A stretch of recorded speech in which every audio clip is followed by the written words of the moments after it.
The wedding was supposed to unite two empires. Instead, it shattered because of her.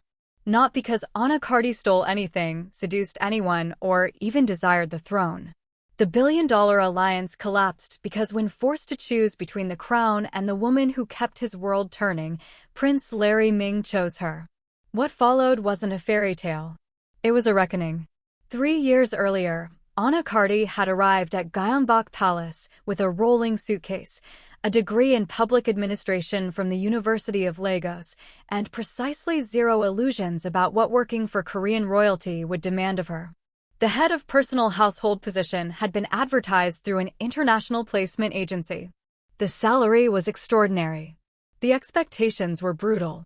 She'd passed 4 rounds of interviews, submitted to background checks that felt invasive even by diplomatic standards, and signed a contract thick enough to qualify as a novella. On her first day, the chief of staff had looked at her dark skin, her natural hair pulled into a professional bun, and her Nigerian passport like she was a fascinating problem he hadn't anticipated solving. "You understand," he'd said in perfect English, "that you will be working directly with Crown Prince Larry. You will see him at his worst. You will manage his private schedule, his personal correspondence, and his household staff. Discretion is not optional. It is survival." Ana had met his gaze without flinching. "I understand perfectly." What she hadn't understood, not then, was that Prince Larry Ming was nothing like the polished figure in the official photographs. The man she met that first morning was rumpled, exhausted, and deeply annoyed by the parade of sycophants his father kept forcing into his orbit. "You're the new household manager," he'd said, looking up from a desk buried in paperwork. His Korean was rapid, but she'd studied hard enough to catch most of it. "Yes, Your Highness," she'd replied in Korean, her accent careful but competent. He'd blinked, then switched to English. "You don't have to do that. The formality, I mean. When it's just us." The chief of staff would disagree. "The chief of staff isn't here." Larry had leaned back in his chair, studying her with an openness that surprised her. Most royalty she'd read about maintained careful distance. He just looked tired. "What do people call you?" "Anna." "Anna." He'd tested the name. "I'm Larry.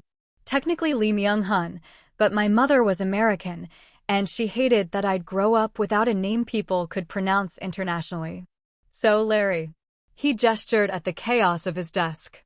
"Think you can make sense of this?" She'd looked at the overlapping schedules, the double-booked appointments, the requests that clearly contradicted each other. "Give me 3 days." He'd given her 2 weeks of resistance from the existing staff, who resented taking orders from an outsider, especially one who looked like her. The whispers started immediately. "The Nigerian. The black girl. Who does she think she is?" Ana had learned early that competence was the only answer to prejudice that couldn't be argued away. She reorganized the prince's schedule with ruthless efficiency, eliminated redundancies, and implemented a color-coded system that made his obligations visible at a glance. She vetted his correspondence, flagged security concerns, and coordinated with 8 different departments without losing her temper once. By month 2, even the staff who'd resented her had begrudgingly accepted that she was better at the job than anyone they'd seen before. By month 6, Larry had started asking her opinion on things that had nothing to do with scheduling. "Do you think this speech sounds too formal?" he'd asked one evening after most of the palace had gone dark. Ana had been reviewing supply inventories.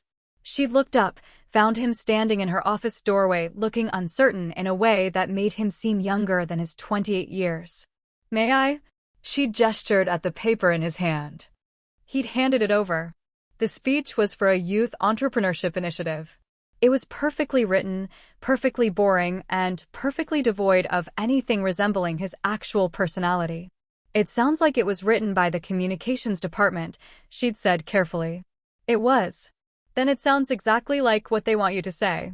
Not what you want to say." Larry had slumped into the chair across from her desk. "And what do I want to say?" "I don't know. What do you actually think about youth entrepreneurship?" He'd stared at her, then laughed, the sound surprised and genuine. "You're the first person in this building who's asked me that in months." That conversation had marked a shift. He'd started staying later in her office, talking through decisions he was expected to rubber stamp, asking questions that revealed how isolated he felt inside the machinery of the monarchy. Ana had listened, offered Nigerian directness when he needed honesty, and maintained enough professional distance that no one could accuse her of overstepping. But they both knew the truth. She wasn't just managing his schedule anymore. She was managing his sanity. The cultural deep dive occurs naturally in hierarchical institutions where emotional labor becomes invisible. In Korean royal contexts, the jong, a deep emotional bond, often forms between individuals who share burdens without acknowledgement. Similarly, Nigerian professional culture emphasizes communal problem-solving, where trust is earned through demonstrated reliability rather than proximity or background. By the end of year 1, Ana Carty had become indispensable. By the middle of year 2, King Seo-jun had noticed. "My son relies on you," the king had said during their first and only private meeting. He'd summoned her to study without explanation, and Ana had arrived with her spine straight and her face carefully neutral. "I serve the crown prince to the best of my ability, Your Majesty." "You serve him well." The king's Korean was formal, and he didn't offer to switch languages for her comfort. "Too well, perhaps." "He listens to you." "He listens to many advisors." "He trusts you." The king's gaze had been measuring. "That is different." Ana had said nothing. There was nothing safe to say. "My son will marry," the king had continued. "The match has been arranged with the Hwan family." "Minji Hwan. Do you know of her?" "I've seen her file, Your Majesty. As part of preparing the prince's schedule for the engagement events. She is suitable. Educated. Connected. She will be an asset to the monarchy." The king had paused. "You will help my son prepare for this transition." It hadn't been a request. Ana had bowed. "Of course, Your Majesty." She'd left that meeting with her hands trembling and her stomach tight. Not because the king had been cruel, he hadn't been, but because she'd understood perfectly what he was really saying. "Your usefulness has an expiration date. Don't forget it." That night, she'd gone back to her small apartment in the staff quarters and let herself feel the weight of it. She'd known from the beginning that this job was temporary. That Larry's life would move forward into marriage, heirs, and duties that wouldn't include space for a Nigerian household manager who'd somehow become his closest friend. She just hadn't expected it to hurt. The engagement announcement had been made 3 months later, during a carefully orchestrated press conference that Ana had helped coordinate. She'd watched Larry stand beside Minji Hwan, smiling the smile he used when cameras were present, and felt something crack inside her chest. Minji was beautiful, polished, perfect. Everything a crown princess should be. And she hated Ana on sight. The first time they'd met, Minji had looked at Ana like she was a stain on expensive fabric. The second time, she'd spoken to Ana in Korean too rapid and informal to be anything but deliberately disrespectful. "You're the help," Minji had said, her smile sharp. "I'll need you to understand boundaries once I'm living here." Ana had smiled back, her own expression professional and cold. "Of course, Miss Hwan. I exist to serve the household." Larry had noticed the tension immediately. Ana's not just help. She's the head of personal household. She manages everything. "How nice," Minji had said, her tone suggesting it was anything but. "I'm sure we'll find a more appropriate role for her once things are settled." That had been 6 months ago. Since then, Minji's hostility had crystallized into something sharper. She criticized Ana's work in front of staff. She changed schedules without notice, forcing Ana to scramble. She made pointed comments about foreign workers and inappropriate influence whenever Larry consulted Ana on decisions. Larry had tried to run interference. "Minji, Ana's been with me for almost 3 years. She knows how things work here." "Exactly," Minji had said sweetly. "Perhaps too well." Ana had swallowed the disrespect because that was the job. She'd reorganized her role to minimize contact with Minji, had stayed professional even when Minji's comments turned pointed, and had reminded herself that this was temporary. After the wedding, she'd planned to request a transfer. Maybe to a diplomatic posting. Maybe back to Nigeria. Somewhere Minji's jealousy couldn't reach. She hadn't anticipated that Minji's hatred would go nuclear. The wedding rehearsal dinner had been planned for months. It was a massive diplomatic event, attended by representatives from a dozen countries, business leaders, and every major media outlet in Korea. The palace had been transformed into something from a fairy tale, all gold and crystal and flowers that cost more than Anna's annual salary. Ana had coordinated every detail. The seating arrangements, the menu, the timing. She'd triple-checked the security, confirmed the guest list, and ensured that everything would run flawlessly. She'd been standing in the staging area, headset on, managing last-minute adjustments, when Minji had appeared with her mother and 2 security guards. "There she is," Minji had said, her voice carrying. "Arrest her." Ana had turned, confused. "Miss Huan, you stole from me." Minji's face had been a mask of fury and triumph. "The jade phoenix pin. My family heirloom. It was in my suite this morning and now it's gone." Anna's heart had slammed against her ribs. "I haven't been in your suite. Liar." Minji had pointed at the guards. "Search her. Search her office. I want it found, and I want her arrested." The room had gone silent. Staff members had frozen. Someone had dropped a tray in the distant kitchen, the crash echoing. Ana had felt the eyes on her. Had felt the weight of every stereotype, every assumption, every microaggression she'd endured in 3 years crystallizing into this single moment. "I did not steal from you," she'd said, her voice steady despite the panic clawing at her throat. "I have never stolen anything." "Then you won't mind being searched." Larry had appeared then, moving through the crowd with the kind of speed that meant he'd heard the commotion. "What's going on?" "Your maid stole from me," Minji had said, her voice pitching higher, performing for the growing audience. "I want her arrested. Now." Larry had looked at Ana. She'd seen the question in his eyes, and she'd hated that he had to ask, hated that even he couldn't just dismiss the accusation outright. "I didn't take anything," Ana had said quietly. "I haven't been near her rooms." "She's lying," Minji had insisted. "Search her. Search her office. Or are you going to protect the help over your future wife?" Larry's jaw had tightened. Then he'd pulled out his phone, pulling up something. Security footage. He'd turned the screen toward Minji. "This is the hallway outside your suite," he'd said, his voice cold. "Time-stamped from this morning." Ana wasn't there. She was in the East Wing coordinating with catering. "But you were there. With your mother. 30 minutes ago." Minji's face had gone pale, then red. "You're lying," she'd said, but her voice had wavered. Larry had turned to the guards. "Check Miss Huan's suite. Her jewelry box. I suspect you'll find the phoenix pin exactly where she left it after staging this scene." The guards had hesitated, caught between the crown prince and his fiancée. Finally, they'd moved, returning 10 minutes later with the pin in an evidence bag. "Found in the jewelry box, Your Highness," one had reported. Exactly where Miss Huan claimed it was stolen from.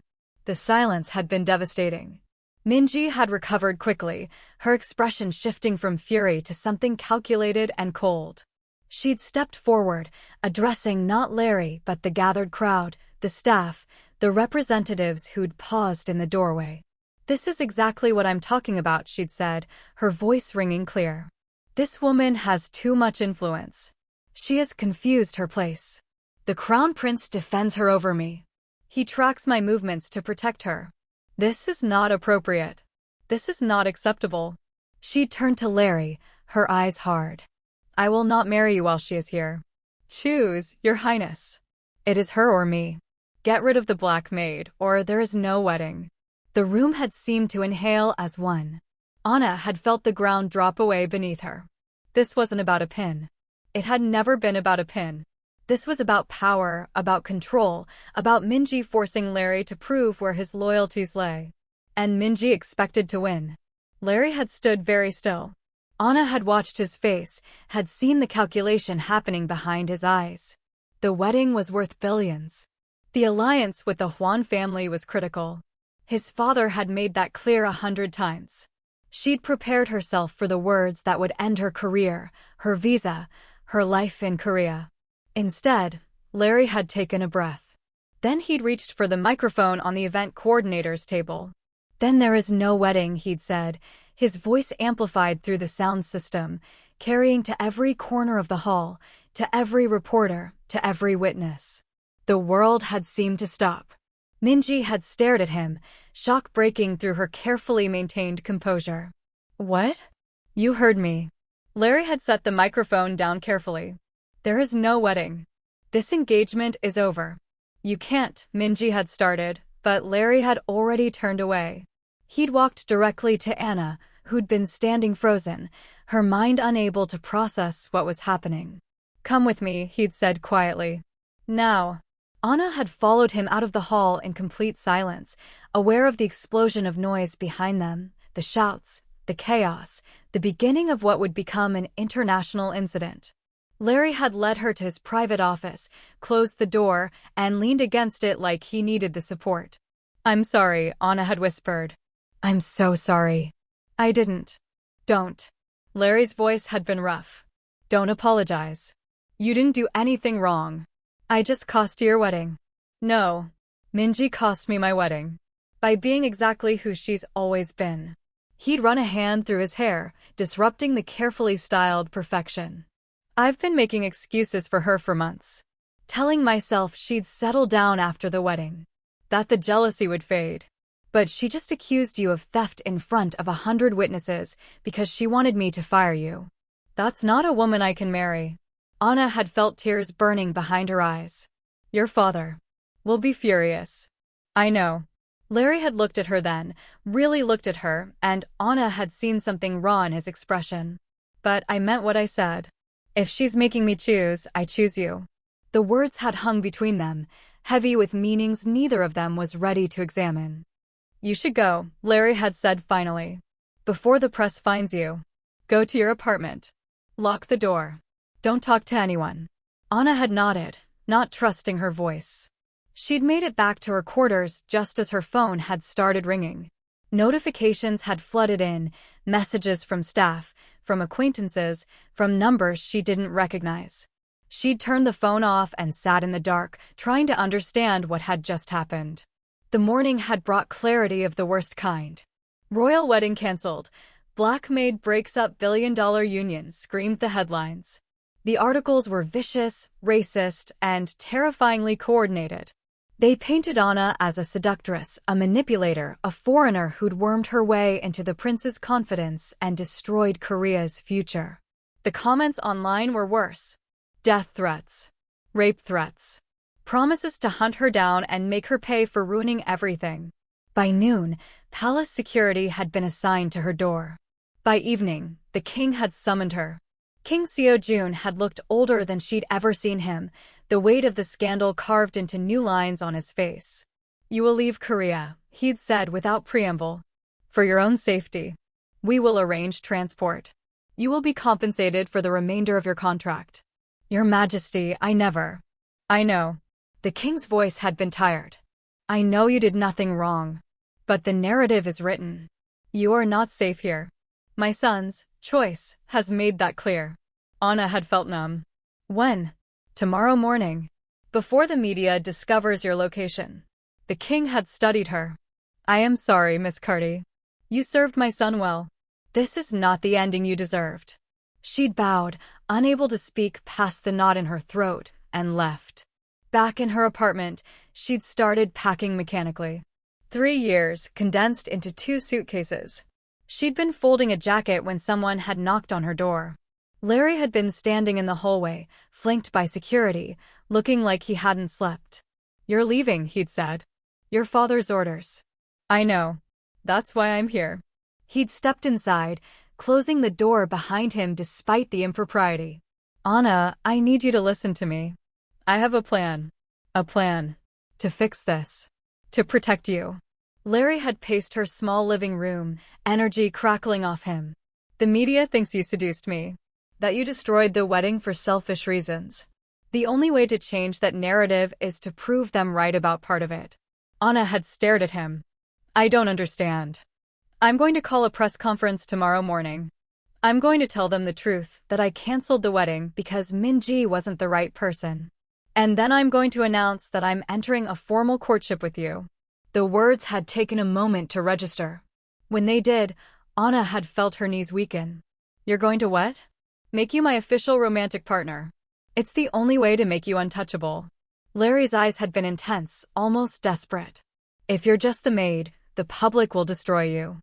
But if you're the woman I chose, the woman I'm courting, they can't touch you without insulting the crown. You'll have protection. Status. A visa that can't be revoked." "Larry, that's insane." "Is it? Or is it the only move that makes sense?" He'd stopped pacing, standing in front of her. "Ana, I destroyed your life today." "I know I did. The least I can do is protect you from the fallout." "By lying to the entire country? Who says it's a lie?" The question had hung between them, dangerous and electric. Ana had stepped back, needing distance. "You can't be serious." "I'm completely serious." Larry's voice had dropped, becoming quieter, more raw. "Ana, you've been the most important person in my life for 3 years. You know me better than anyone. You've seen me at my worst and never flinched. You make me laugh. You make me think. You make me want to be better than what this institution demands." He'd swallowed hard. "Maybe I should have said something sooner. Maybe I was a coward for agreeing to marry Minji in the first place. But I'm saying it now. I choose you. Not because it's convenient. Because it's true." Anna's heart had been hammering so hard she'd felt dizzy. "This is the scandal talking. You're not thinking clearly." "I've never thought more clearly in my life. Your father will never allow it. My father doesn't have a choice. I'm the crown prince. I get to decide who I court." Larry had moved closer, his gaze searching hers. "But I need you to agree. I can't do this without you. Will you let me protect you? Will you trust me?" Ana had looked at him, this man who'd become her best friend, her anchor, her impossible complication, and tried to find a rational reason to say no. She'd failed. "Okay," she'd whispered. "Okay." Larry had closed his eyes briefly, relief washing over his features. "Thank you. But we need rules. Boundaries. This is for protection, not..." "Whatever you need," Larry had said quickly. "Whatever makes you comfortable." Ana had nodded, trying to ignore the part of her that ached at how quickly he'd agreed. The press conference had been scheduled for 10 a.m. Ana had stood backstage, her hands clasped so tightly her knuckles had gone pale. She'd worn a simple navy suit that Larry's stylist had provided, her hair in the same professional bun she'd worn since her first day. She'd looked exactly like what she was, someone trying to project competence while her world disintegrated around her. Larry had found her 5 minutes before they were scheduled to go on. "Ready?" he'd asked. "Absolutely not." He'd smiled slightly. "Good. That means you're thinking clearly." He'd offered his hand. "Together." Ana had looked at his outstretched palm, understanding that accepting it would change everything. Then she'd placed her hand in his. Together. They'd walked onto the stage to a wall of camera flashes. The press corps had been massive, international, hungry for blood. Ana had felt every eye on her, every judgment, every racist assumption crystallizing into a tension that felt like physical weight. Larry had stood at the podium with the kind of regal composure he rarely showed in private. "I've called this press conference to address yesterday's events," he'd said, his Korean clear and formal. "I owe the public an explanation for the cancellation of my engagement to Miss Hwan Minji." The room had been silent except for the click of cameras. "The engagement was arranged by my father, as is traditional for members of the royal family. I entered into it with every intention of honoring that arrangement. However, over the past months, I came to understand that Miss Hwan and I do not share the values necessary for a successful partnership." Larry's voice had remained steady. "Yesterday, Miss Hwan staged a false accusation against a valued member of my staff. When her deception was exposed, she issued an ultimatum demanding I fire the staff member or she would cancel our wedding. She expected me to prioritize political convenience over basic human decency." He'd paused, letting that sink in. She was wrong. "I will not compromise my principles for political expedience. I will not punish someone for being the target of prejudice. And I will not marry someone who believes they can control me through threats and manipulation." Another pause.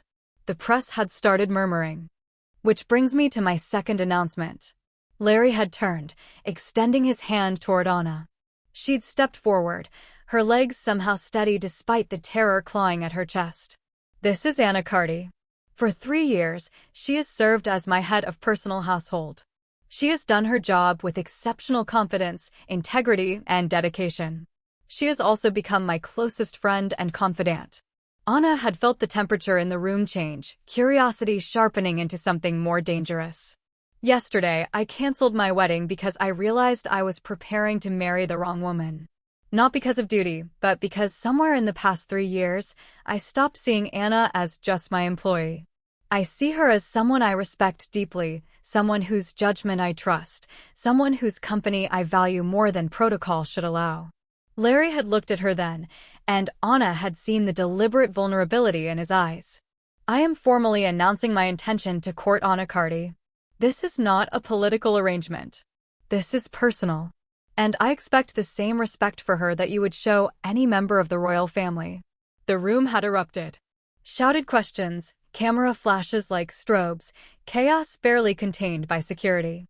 Larry had guided Ana off the stage without answering a single question, his hand steady on her back.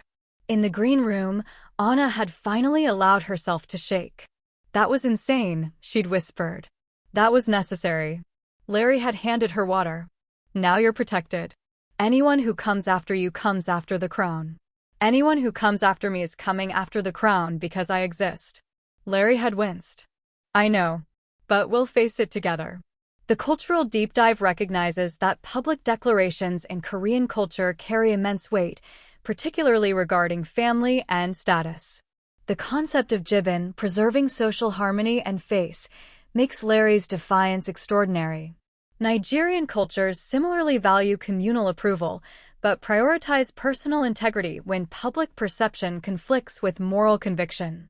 The aftermath had been worse than Ana had anticipated, and she'd anticipated catastrophe. The Korean press had split into factions. Conservative outlets had called Larry's announcement an insult to tradition, a betrayal of duty, and evidence of foreign corruption of royal values. Progressive outlets had hailed it as romantic rebellion, though many had included thinly veiled concern about the appropriateness of the relationship. International media had loved the story: forbidden romance, canceled wedding, racial drama. They dug into Ana's background, publishing photos from her university days, interviewing former classmates, analyzing her social media presence for evidence of something. Anything. The comments online had ranged from supportive to genocidal. Ana had stopped reading after the first day. The king had summoned Larry immediately. Ana hadn't been present for that conversation, but Larry had returned looking like he'd aged 5 years in an hour. "He's furious," Larry had said simply. "But he can't undo what I've announced. Not without making things worse." "I'm so sorry." "Stop apologizing." Larry had sounded exhausted. "This isn't your fault. It's mine. I'm the one who put you in this position." But Ana had known better. She was complicit the moment she'd agreed. The moment she'd taken his hand on that stage. The palace had assigned her new quarters, a suite in the residential wing, far from the staff areas. The promotion in status had been necessary for the performance, but it had isolated her from the few staff members who'd been friendly. Now she existed in a strange limbo, not quite royal, not quite staff, universally resented. The formal courtship had come with rules, most of them established by the king's advisors in a tense meeting 3 days after the press conference. They would be seen together in public regularly but not excessively. They would attend events as a couple. They would maintain appropriate physical distance. Hand-holding was acceptable. Anything more intimate was not. The courtship would last a minimum of 6 months before any engagement could be discussed. The unspoken rule, the one no one said but everyone understood: Ana would be under constant scrutiny, and any mistake would be used as justification to end this. She'd agreed to all of it, sitting in that conference room surrounded by men who looked at her like a problem that needed managing. Larry had walked her back to her new suite afterward. "I know this is overwhelming," he'd said. "If you want to back out." "And go where?" Ana had laughed, the sound brittle. "Your press conference made sure I can't leave Korea without it looking like we broke up. And if we break up, I go back to being the black maid who destroyed your wedding. At least this way I have security. It's more than security. Larry's voice had been quiet. At least, I hope it is. Ana had looked at him, this man who'd upended his entire life to protect her, and felt the careful walls she'd built around her feelings start to crack. We should establish boundaries, she'd said instead. Private boundaries. So we don't blur the lines. Of course. What do you need? We need to be clear about what this is. A performance. A protection strategy. Not. She'd trailed off, unable to finish. Not a real relationship, Larry had finished for her. His expression had been unreadable. Understood. He'd left, and Ana had closed the door and pressed her back against it, wondering why doing the smart thing felt so much like loss. The first public event had been a charity gala 2 weeks later. Ana had been dressed by the palace stylists in an emerald gown that had cost more than her first year's salary, her hair styled in an elegant updo, makeup professionally applied. She'd looked in the mirror and barely recognized herself. Larry had arrived to escort her, stopping in the doorway of her suite. "You look beautiful," he'd said, and the sincerity in his voice had made her chest ache. "I look like I'm playing dress-up. You look like you belong." He'd offered his arm. "Shall we?" The gala had been a trial by fire. Ana had felt every stare, every whispered comment, every moment of calculation as Korea's elite decided whether to acknowledge her or cut her. Larry had stayed close, his hand on her back, his body language protective and unmistakably clear about his intentions. Several brave souls had approached to introduce themselves. A few had been genuinely warm. Most had been performing civility while their eyes assessed and judged. The worst had been the Hwan family delegation. Minji hadn't attended, but her mother had, along with several family representatives. They'd positioned themselves strategically, making sure Ana saw them, making sure she understood that this wasn't over. "They're trying to intimidate you," Larry had murmured. "Ignore them." Easy for you to say. "They can't touch you." "They can't touch you either. Not while you're with me." But Ana had felt the weight of their attention like a target on her back. The gala had ended without incident, and Larry had walked her back to her suite. At her door, he'd paused. "You did well tonight," he'd said. "I know it wasn't easy. Is it going to get easier? Honestly? I don't know." Larry had looked tired, the formal mask slipping. "But I meant what I said. We're in this together." Ana had nodded, not trusting her voice. After he'd left, she'd gone inside and cried for the first time since the press conference, overwhelmed by the impossibility of everything she was trying to navigate. The weeks that followed had established a pattern. Public appearances where they played the part of a couple courting under intense scrutiny. Private moments that were carefully neutral, both of them avoiding anything that might complicate the performance. But the performance was getting harder to maintain. Because somewhere between the staged photo opportunities and the scripted public statements, Ana had started noticing things she'd worked hard to ignore for 3 years. The way Larry's face changed when he laughed, becoming younger and more open. The kindness in how he treated staff, even when he was exhausted. The intelligence behind his political maneuvering, the strategy he hid beneath a carefully cultivated image of dutiful compliance. The way he looked at her when he thought she wasn't paying attention. She'd been sorting through briefing documents in the palace library one afternoon when Larry had found her. Most of the palace used the modern offices, but Ana had discovered the library was usually empty, a refuge from the constant surveillance everywhere else. "Hiding?" Larry had asked, settling into the chair across from her. "Researching. We have that environmental summit next week. I want to understand the brief before we attend." "We." I like that you said we. Ana had glanced up. "It's accurate, isn't it? I'm supposed to be your partner. That means understanding what you're dealing with." Larry had studied her, his expression soft. "Most people in your position would just smile and look decorative. I'm not most people." "No, you're not." He leaned forward, elbows on his knees. "Ana, can I ask you something? And will you give me an honest answer?" "That depends on the question. Do you hate this? The performance, the scrutiny, the whole situation I've put you in." Ana had set down her documents, considering. "Hate is too simple. I hate that we're being forced into this. I hate that people assume the worst about me because of my skin. I hate that your father looks at me like I'm a political miscalculation. She'd paused. But I don't hate being around you. That's the complicated part. Larry had gone very still. Complicated how? You know how. Ana had looked away, unable to maintain eye contact. We've been performing a relationship for weeks. It's starting to feel less like a performance. Would that be so terrible? Yes. Ana had stood, needing distance. Because when this ends, and it will end, Larry, your father will never let you marry me. I need to be able to walk away. I can't do that if I let myself believe this is real. Larry had stood too, moving around the table. What if I don't want you to walk away? Don't. Ana had held up a hand. Please don't say things you don't mean.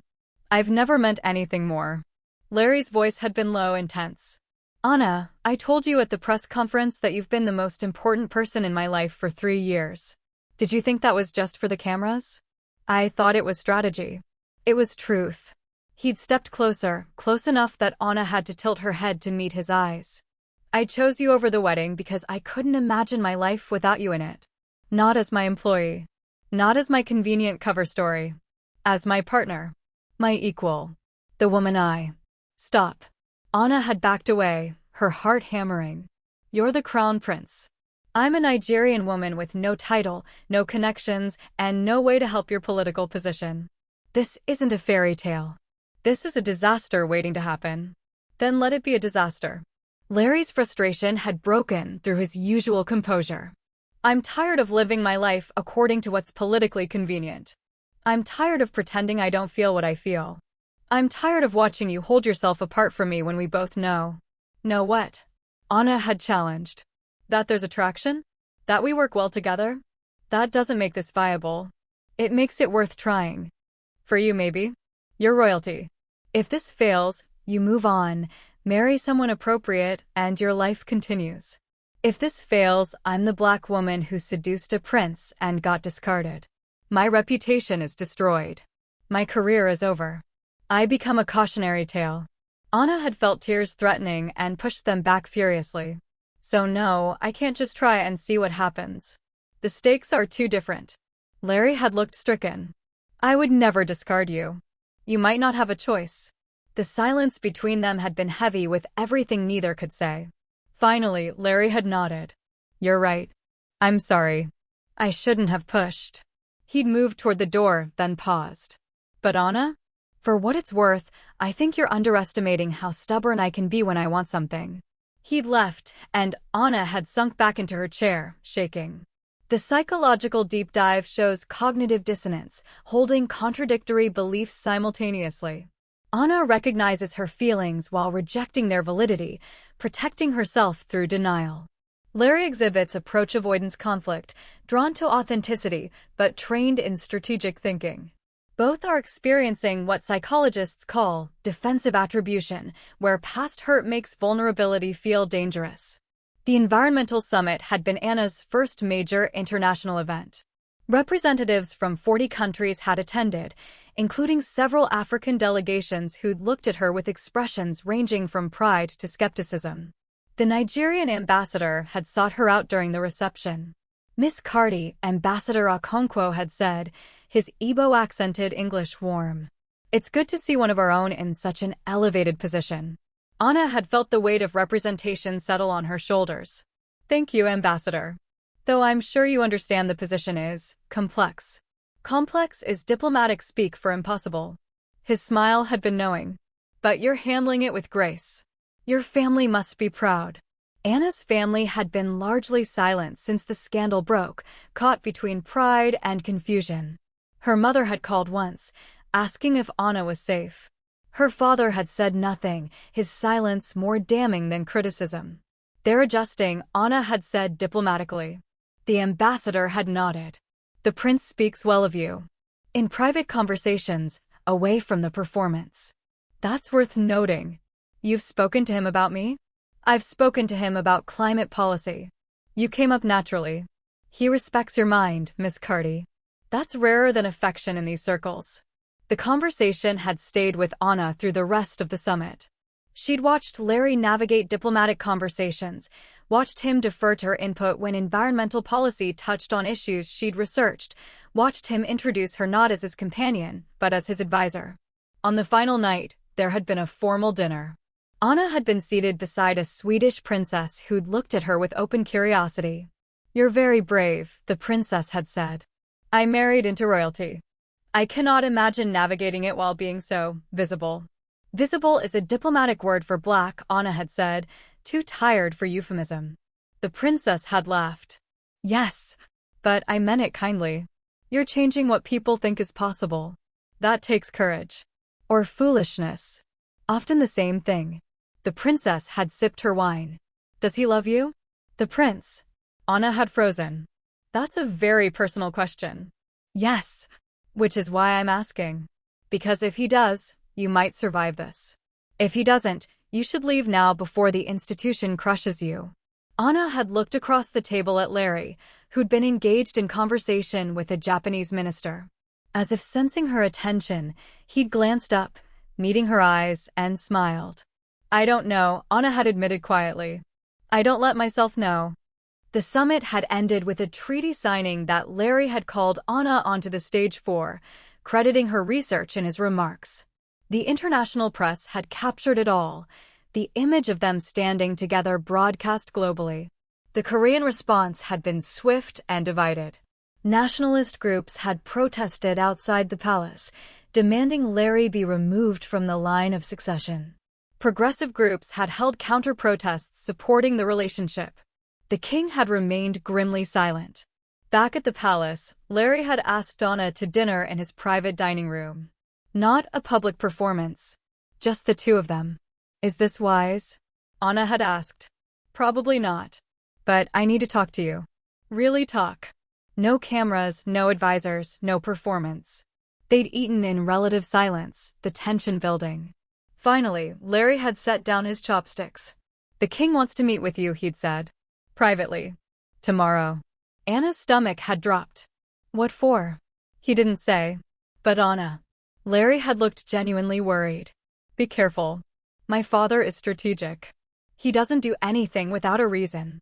You think he's going to try to buy me off? Threaten me? I think he's going to try to control the situation. And you're the variable he can't predict." Ana had nodded slowly. "What do you want me to say to him?" "The truth.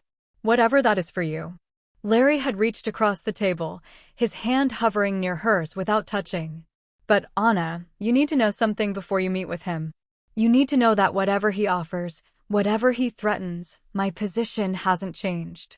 I chose you. I'm still choosing you. And if you want us to be real, not just a performance, I'm all in." Ana had stared at their almost touching hands, her heart in her throat. "Larry, you don't have to answer now. Just think about it. Think about what you actually want, not what you think is possible." He'd left her with that impossible question hanging in the air. The king's private study had been exactly as intimidating as Ana had expected. Dark wood, heavy furniture, walls lined with portraits of ancestors who'd ruled Korea for generations. King Seo-jun had been standing by the window when she'd entered, his back to her. "Sit," he'd said without turning. Ana had sat, spine straight, hands folded in her lap. The king had turned finally, studying her with the same measuring gaze he'd used in their first meeting 3 years ago. "You've become quite famous, Miss Carty. Not by choice, Your Majesty. No, by my son's choice." He'd moved to his desk, pulling out a folder. "I've had you investigated. Thoroughly.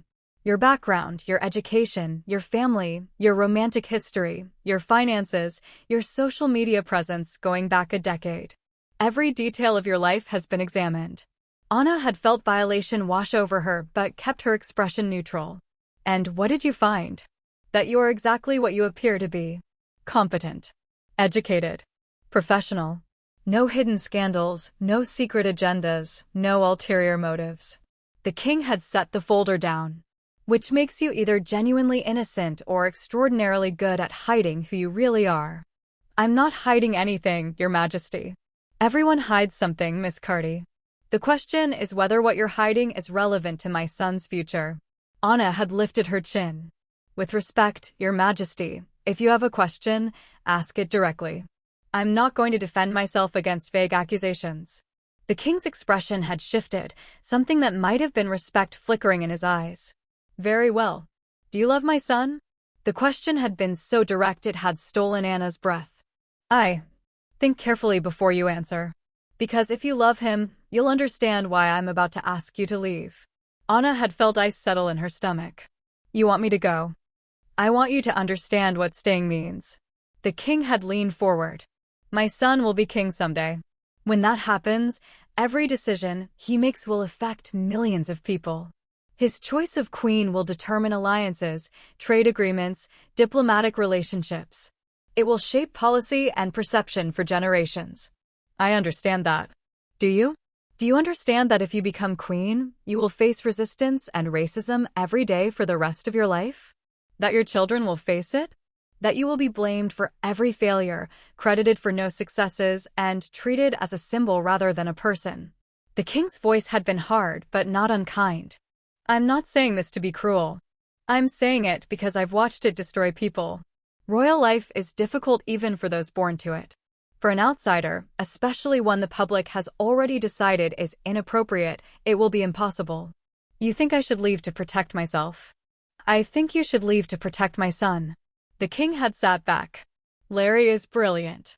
Compassionate. He could be an extraordinary king. But he's also impulsive when he thinks he's protecting someone he cares about. He canceled a strategic marriage for you. He's defying tradition for you.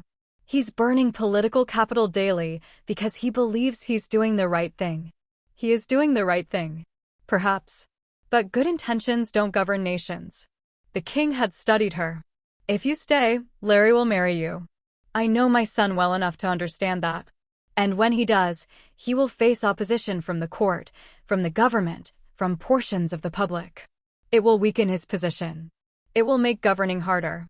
And eventually, he will have to choose between you and the crown. Anna had felt her hands trembling and clasped them tighter. You're asking me to leave so he doesn't have to make that choice. I'm asking you to love him enough to make it for him.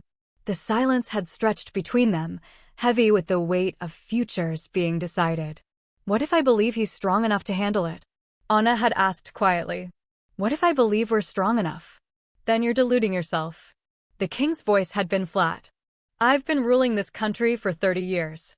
I know what it costs. You will not survive it, and when you break, you'll take my son with you. Anna had stood, no longer able to sit still.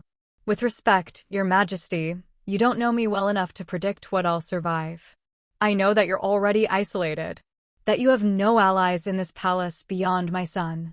That the public perception of you is mixed at best and hostile at worst.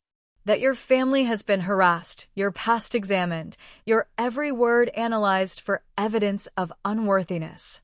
The king had stood as well. How long do you think you can endure that? A year? 5 years? 20? As long as it takes. Why? The question had been sharp. Why would you subject yourself to this? Anna had met his gaze directly. Because your son is worth it. The king had stared at her for a long moment. Then, unexpectedly, he'd sighed. My wife said the same thing about me, he'd said quietly. Before she died, she told me that marrying into this family had been the hardest thing she'd ever done. That she'd been warned, just like I'm warning you. That she'd ignored every rational reason to leave. And that she'd never regretted it, even when the institution nearly broke her. He looked older suddenly. She also told me that if I ever tried to make our son's romantic choices for him the way my father did for me, she would haunt me. Anna had felt something shift in the room. What are you saying? I'm saying that I think you're making a mistake. But I also recognize that it's your mistake to make. The king had moved toward the door. If you stay, I expect you to conduct yourself with the dignity the position demands. I expect you to support my son, not distract him. And I expect you to understand that I will be watching you very carefully for any sign that you're not worthy of the faith he's placed in you. And if I prove myself, then I will support the match. Publicly. Completely. The king had paused at the door. But Miss Carty, understand this. If you hurt my son, if you betray his trust, if you prove to be the opportunist portions of the media have painted you as, I will destroy you. Quietly, thoroughly, and without remorse. Ana had believed him completely. Understood, Your Majesty.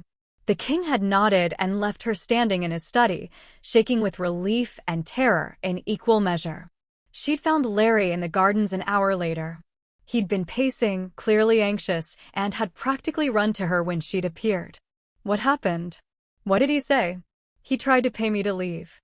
When that didn't work, he threatened me. When that didn't work, he gave me his conditional blessing. Ana had laughed, slightly hysterical. Your father is terrifying. He threatened you? Larry's voice had gone dangerous. What exactly did he say? Nothing I didn't expect. Nothing I can't handle. Ana had reached for him without thinking, taking his hand. Larry, he asked me if I loved you. Larry had gone very still. What did you tell him? I told him you were worth staying for. Ana had stepped closer, close enough to see the gold flecks in his dark eyes. I didn't answer his question directly, but I'm going to answer yours. My question. Last night, you asked me to think about what I actually want. Ana had taken a shaky breath. I want this to be real. I want to stop performing and start living. I want to stop protecting myself from you and start trusting that maybe, possibly, we could make this work. Larry's expression had transformed, hope and wonder mixing with something deeper. Ana, I'm terrified, she'd interrupted. I'm terrified of failing. I'm terrified of the scrutiny. I'm terrified of not being enough for this world you live in. But I'm more terrified of walking away and spending the rest of my life wondering what we could have been. Larry had pulled her close, his arms wrapping around her, his face buried in her hair. You're enough. You've always been enough.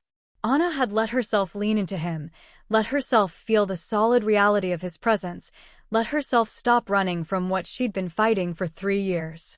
Your father says loving you will destroy me, she'd murmured against his shoulder. Then we'll be destroyed together. Larry had pulled back just enough to see her face. Ana, I need you to know something. I didn't cancel the wedding to protect you. I mean, I did, but that wasn't the whole truth. I canceled it because the moment Minji asked me to choose, I realized I'd already chosen you months ago. Maybe years ago. I just wasn't brave enough to admit it. When? Ana had asked, her voice barely a whisper. When did you know? Larry had smiled, the expression soft and a little sad. Do you remember the first time my father summoned me for a formal reprimand? About a year into your employment. I'd missed a state dinner because I'd lost track of time. I remember. I felt terrible. It was my job to keep you on schedule. You apologized for 3 days straight. And then you reorganized my entire calendar system to make sure it couldn't happen again. Larry had cupped her face gently. I was in that meeting with my father, being lectured about duty and responsibility, and all I could think about was how you'd looked when you'd apologized. How genuinely distressed you'd been. How you'd taken responsibility for something that was ultimately my failure. And I remember thinking that I'd never met anyone who cared that much about my success. Not because I was a prince, but because you'd decided I was worth caring about. Ana had felt tears building. Larry. I couldn't admit it then. I was supposed to marry Minji. I had a duty. But that was when I knew that whoever I married, they'd be competing with you. And they'd lose. Ana had kissed him then, unable to not kiss him, 3 years of denial and longing and carefully maintained distance combusting into something that felt like coming home. Larry had responded immediately, his hands gentle on her face, his kiss deeper and more desperate than anything they'd performed for cameras. When they'd finally broken apart, both breathing hard, Ana had laughed shakily. That was definitely not appropriate professional behavior. Good thing you're not my employee anymore. Larry had rested his forehead against hers. Ana, I love you. I've loved you for longer than I've let myself acknowledge. And I know this is complicated and difficult and possibly doomed, but I need you to know that I'm choosing this. I'm choosing you. Not out of obligation or protection or political strategy. Just because you're you, and I can't imagine my life without you in it. Ana had felt something break open in her chest, 3 years of walls crumbling. I love you too. God help me, I love you too. They'd stood in the garden as the sun set, holding each other, and Ana had let herself believe that maybe, possibly, love could be enough. The shift from performance to reality had been both easier and harder than Ana had anticipated. Easier because the chemistry they'd been suppressing for 3 years had finally been acknowledged. Harder because acknowledging it meant navigating entirely new territory under the same crushing public scrutiny. The first time they'd held hands in public after their garden confession, Ana had felt the difference immediately. Before, every touch had been calculated, measured for cameras. Now, Larry's fingers had laced through hers with unconscious familiarity, his thumb stroking her knuckles in a gesture too small for cameras, but entirely for her. The media had noticed anyway. Royal romance heats up, the headlines had screamed, accompanied by photos that captured the way Larry looked at her now, unguarded, openly affectionate, completely devoted. The public response had remained divided. International coverage had been largely positive, framing them as a modern love story challenging tradition. Korean media had been more complex, with generational divides becoming apparent. Younger Koreans had seemed more supportive, seeing them as evidence that the monarchy could evolve. Older generations had been skeptical, viewing Ana as an outsider disrupting centuries of protocol. The hate mail had continued, but so had the support. Ana had started receiving letters from Korean women in interracial relationships, from children of mixed-race couples, from people who saw themselves reflected in her struggle for acceptance. She'd read every one, finding strength in their stories when the opposition felt overwhelming. 3 months into their acknowledged relationship, Larry's chief advisor had requested a private meeting with both of them. "We need to discuss trajectory," he'd said, his tone professional but not unkind. "The courtship has been successful in terms of public acceptance stabilizing. The king has indicated his willingness to support the relationship. But there are practical considerations that need addressing." Such as? Larry had asked, his hand finding Anna's under the table. "Marriage. If this relationship is heading toward marriage, we need to begin preparations now. The process will take months, possibly years. Constitutional questions need resolving. Protocol needs establishing. And frankly, we need to prepare the public for a queen who doesn't fit traditional expectations." Ana had felt her throat tighten. What kind of preparations? Cultural education for the public. Highlighting your qualifications and accomplishments. Building a narrative around what you bring to the role beyond your relationship with the prince. The advisor had looked at Ana directly. "You'll need to become a public figure in your own right. Charity work, policy initiatives, public speaking. We need people to see you as an asset to the monarchy, not an accession to the prince." "That sounds like I need to prove I'm worthy," Ana had said carefully. "You do." The advisor's bluntness had been startling. "That's not fair, but it's reality. Every queen has to prove her worth. You'll just be doing it under greater scrutiny because you're breaking precedent." Larry had started to object, but Ana had squeezed his hand. "What do you suggest?" Over the following weeks, Ana had been systematically prepared for public life. Media training taught her how to deflect invasive questions without appearing defensive. Cultural consultants helped her navigate Korean traditions she'd need to honor as a potential queen. Policy advisors identified areas where her background in public administration and her Nigerian heritage could contribute unique perspectives. The work had been exhausting and occasionally humiliating. Being coached on everything from her posture to her speaking rhythm had made her feel like a project being optimized rather than a person being supported. But Ana had understood the necessity. She was asking an entire nation to accept something unprecedented. She needed to prove she deserved that acceptance. Her first major solo public engagement had been a speech at an international women's leadership conference. Ana had written the speech herself, refusing the palace speechwriter's carefully sanitized draft. She'd spoken about her grandmother, who'd built a successful business in Lagos despite systemic barriers. About her mother, who'd raised 3 children while completing her medical degree. About the Nigerian women who'd taught her that dignity and strength weren't about conforming to others' expectations, but about knowing your own worth. And then she'd addressed the elephant in the room. "I know many of you are wondering if I'm qualified to speak here," she'd said, her voice steady despite her racing heart. "I'm the woman who became famous because a crown prince chose her over tradition. Because a billion-dollar wedding was cancelled, and I was blamed. Because I'm Nigerian, because I'm black, because I don't fit the image of what royalty is supposed to look like. The room had gone silent. But here's what I want you to understand. I didn't ask for this platform. I didn't seek this attention. I was doing my job, serving with competence and integrity, when I became the center of an international controversy. And I could have run. I could have taken the easy way out, accepted the compensation, and disappeared. But I stayed. Not because I think I'm special, but because I refuse to let prejudice define what I'm capable of achieving. Ana had paused, letting that sink in. Every woman in this room has faced moments where society told her she didn't belong. Where her race, her gender, her background became a reason to dismiss her capabilities. We've all had to work twice as hard for half the recognition. We've all had to smile through microaggressions and maintain composure while being underestimated.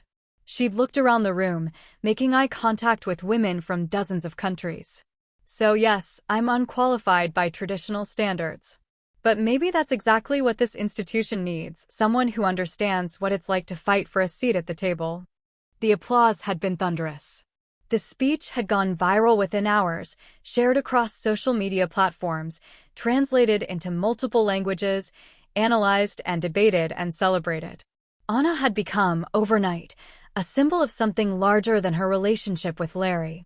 The sociological deep dive recognizes representation's psychological impact. Research shows that visible minorities in positions of power reduce implicit bias in viewers, particularly children.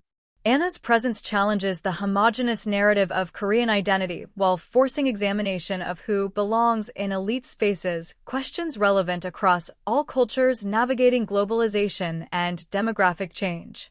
Larry had watched the speech from the palace, and when Ana had returned, he'd been waiting in her suite with tears in his eyes. "You were magnificent," he'd said, pulling her into his arms. "I've never been more proud of anyone in my life." Ana had let herself lean into him, exhausted and exhilarated. "I was terrified. You looked fearless." "That's called good acting." Larry had laughed, the sound warm against her hair. "Ana, I need to ask you something, and I need you to be honest with me." "All right. Are you happy? Really happy? Or are you just enduring this because you love me?" Ana had pulled back to look at him. "Can it be both?" "That's what I'm afraid of." She'd taken his face in her hands, making him meet her eyes. "I won't lie and say this is easy. Every day is a challenge. Every public appearance feels like an examination I might fail. Every critical article hurts, every racist comment cuts. But Larry, I'm choosing this. Not because I have to, but because I want to. Because building a life with you, even a complicated, difficult, very public life, is better than the alternative." "What's the alternative?" "Spending the rest of my life wondering what we could have been." Ana had kissed him softly. "I'm happy. Scared, exhausted, overwhelmed sometimes, but happy. Because I love you, and I'm finally letting myself believe that's enough." Larry had held her tighter. "It's more than enough. You're more than enough." 6 months into their public relationship, the king had summoned them both. Ana had entered the meeting with the same careful composure she'd maintained since their first conversation, but this time, Larry had been beside her. "I've been reviewing public sentiment data," the king had said without preamble. "Support for your relationship has stabilized at approximately 65% among the general population, with higher support among younger demographics and international observers." "That's positive," Larry had said cautiously. "It's sufficient." The king had turned his attention to Ana. "Miss Carty, you've exceeded my initial expectations.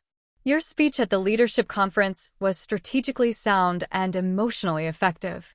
Your charity work has been well received. You've managed to position yourself as competent without appearing threatening to tradition." "Thank you, Your Majesty." "Don't thank me. I'm not offering a compliment, just an observation."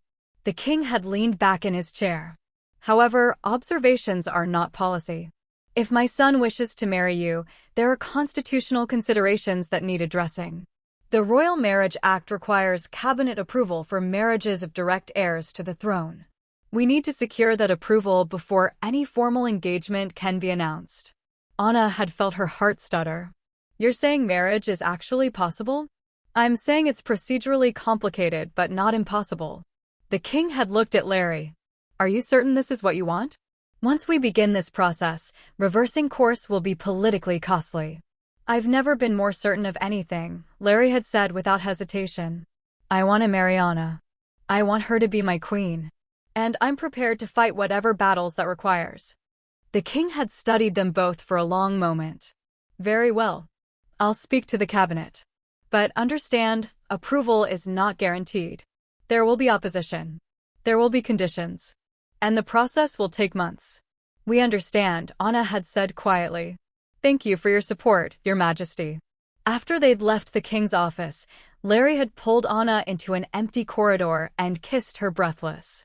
He's going to support us, he'd said against her lips. My father is actually going to support us. Ana had laughed, joy and relief flooding through her. I can't believe this is real. Believe it. Larry had cupped her face, his thumbs stroking her cheekbones. We're going to make this work. I'm going to marry you, and you're going to be the most extraordinary queen this country has ever seen. No pressure. All the pressure. But you can handle it. His expression had grown serious. Ana, I know I keep asking you this, but I need to ask again. Are you ready for what marriage will mean?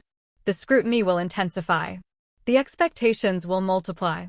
You'll be giving up privacy, autonomy, and any semblance of a normal life. I stopped having a normal life the day you canceled your wedding for me. Ana had smiled despite the weight of what they were facing. I'm ready, Larry. I'm scared, but I'm ready. The cabinet approval process had been exactly as grueling as the king had predicted. Ana had been interviewed by government officials, constitutional scholars, and policy advisors.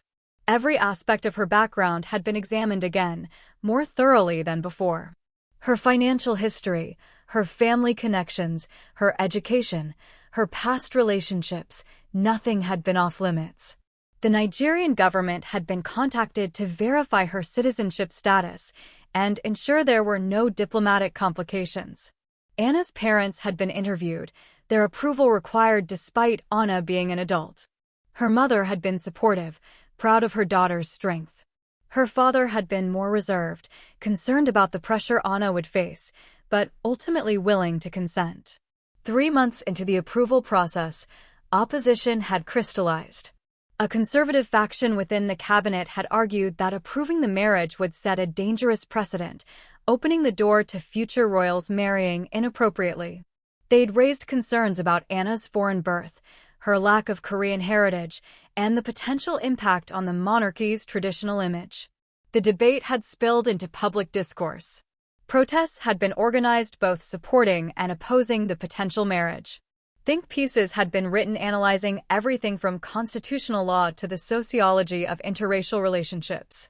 Ana's face had been on magazine covers, newspaper front pages, and television screens constantly.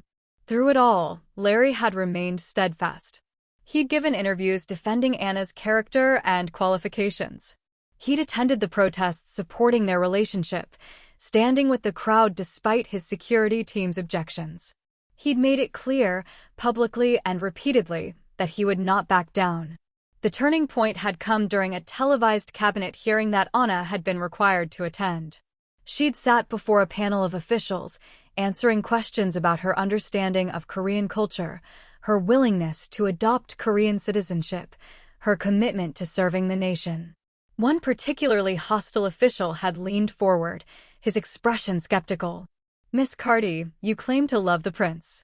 But how can we be certain you're not simply attracted to the power and prestige of the position? Ana had met his gaze steadily. You can't be certain. Just like I can't be certain that your opposition to this marriage is about constitutional concerns rather than personal prejudice.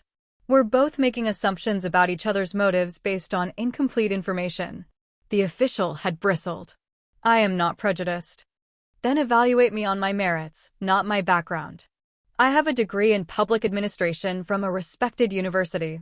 I've worked in royal household management for 3 years with exemplary performance reviews. I've learned Korean language and culture to a level of fluency that allows me to navigate official functions without translation. I've begun charitable work addressing issues I'm qualified to speak on.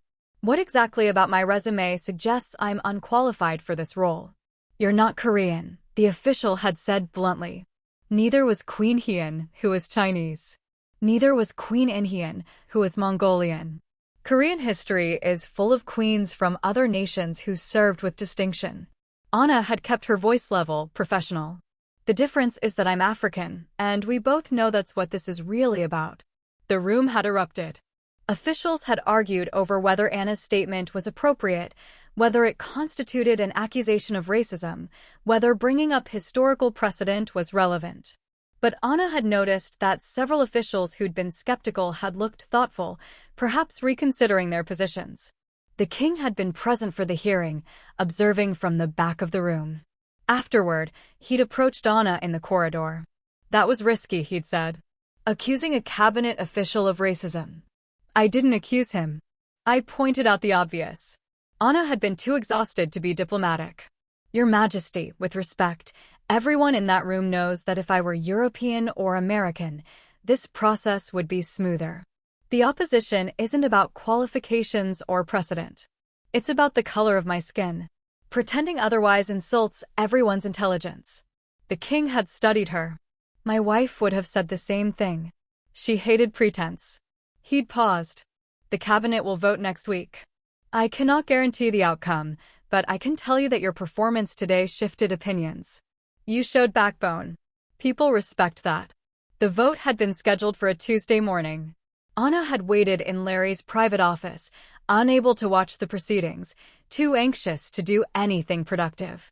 Larry had held her hand, both of them silent, both of them trying not to imagine what failure would mean. When the king had called with the results, Larry had answered on speakerphone. The cabinet has approved the marriage, the king had said, his voice carefully neutral. The vote was close, 8 in favor, 6 opposed, 2 abstentions. But approval has been granted. You may proceed with engagement planning. Ana had felt her knees go weak. Larry had caught her, both of them laughing with relief, tears streaming down both their faces. Thank you, Larry had managed to say. Thank you, father. Don't thank me. Thank your stubborn future wife who refused to make this easy for anyone. There had been something that might have been affection in the king's tone. Congratulations to you both. The engagement had been announced 3 days later, in a formal press conference that Ana had insisted on attending despite palace advisors suggesting Larry announce it alone. We're in this together, she'd told them firmly. That's the whole point. Standing beside Larry at the podium, wearing a ring that had belonged to Larry's mother, a simple band with a sapphire surrounded by diamonds, Ana had faced the press corps with her spine straight and her head high. Larry had made the announcement in Korean, his voice strong and clear. I'm honored to announce my engagement to Ana Carty. She has agreed to be my wife, my partner, and future queen. I know this choice challenges tradition, but I believe it represents the best of what our monarchy can be, an institution that evolves while maintaining its core values of service and dedication. He'd switched to English, looking directly at Ana. Ana has already proven herself through her work, her integrity, and her courage in facing scrutiny that would break most people. I'm grateful she's chosen to build a life with me, and I'm committed to ensuring she has the support and respect she deserves. Then he'd turned the microphone over to Ana. She'd taken a steadying breath, aware of every camera, every eye, every person waiting to judge her words. Thank you all for being here, she'd said in Korean, her accent still present but her fluency clear. I understand that I'm not the queen many people expected or wanted. I'm foreign, I'm black, I don't have royal blood or political connections. But I love this country that has become my home. I love the man standing beside me. And I'm committed to serving the Korean people with everything I have. She'd switched to English for the international press. I know my presence here is controversial. I know there are people who will never accept me, who see my engagement to the prince as a betrayal of tradition. To those people, I say this. I'm not asking you to abandon your values or forget your heritage. I'm asking you to consider that maybe, just maybe, there's room in your tradition for someone who looks different but shares your commitment to service and excellence. Ana had paused, meeting the eyes of reporters she recognized, some friendly, some hostile. I'm going to make mistakes. I'm going to struggle with protocol and customs I'm still learning. But I promise you this, I will work every day to be worthy of the faith Prince Larry has placed in me. And I hope that over time, I can earn your faith too. The press conference had ended with a flurry of questions that palace staff had managed, and Larry had guided Ana off stage with his hand on her back. In the privacy of the green room, he'd pulled her into his arms. "You were perfect," he'd murmured. "Absolutely perfect." I was terrified. You're always terrified. You just never let it stop you. Larry had kissed her forehead, her cheeks, finally her lips. "I love you so much. Thank you for saying yes. Thank you for being brave enough to choose this life." Ana had kissed him back, pouring 3 years of longing and love and commitment into it. When they'd broken apart, both breathing hard, she'd smiled. "Thank you for being crazy enough to cancel a wedding for me. Best decision I ever made." The cultural deep dive acknowledges that marriage across cultures requires negotiation of identity, tradition, and family expectations. In this context, Ana faces the task of honoring both Nigerian and Korean heritage while creating something new. Research in intercultural relationships shows success depends on mutual respect, willingness to learn, and support systems that validate both identities rather than demanding assimilation. The months leading to the wedding had been a whirlwind of planning, protocol lessons, and public appearances. Ana had worked with cultural advisors to design a ceremony that honored both Korean royal tradition and Nigerian heritage. The wedding would include traditional Korean elements, the paebik ceremony, hanbok attire for part of the celebration, alongside Nigerian traditions like the wine-carrying ceremony and incorporation of Ankara fabrics in the reception decor. Ana's family had flown in from Lagos 2 weeks before the wedding. Her mother had cried upon seeing the palace, overwhelmed by the reality of where her daughter's life had led. Her father had been quieter, observing everything with careful attention, speaking little but taking in every detail. The night before the wedding, Ana's mother had come to her suite, finding Ana staring at her wedding hanbok, a stunning creation in deep burgundy and gold that had taken master craftspeople months to create. "You're having second thoughts," her mother had said, settling beside her. "I'm having all the thoughts." Ana had laughed shakily. "What if I can't do this, Mama? What if I'm not strong enough?" "My darling girl, you've already done the hard part. You fought for this. You proved yourself. Tomorrow is just making it official." Her mother had taken her hand. "But I need you to be honest with me. Not as the prince's fiancée, not as the future queen. As my daughter. Are you happy?"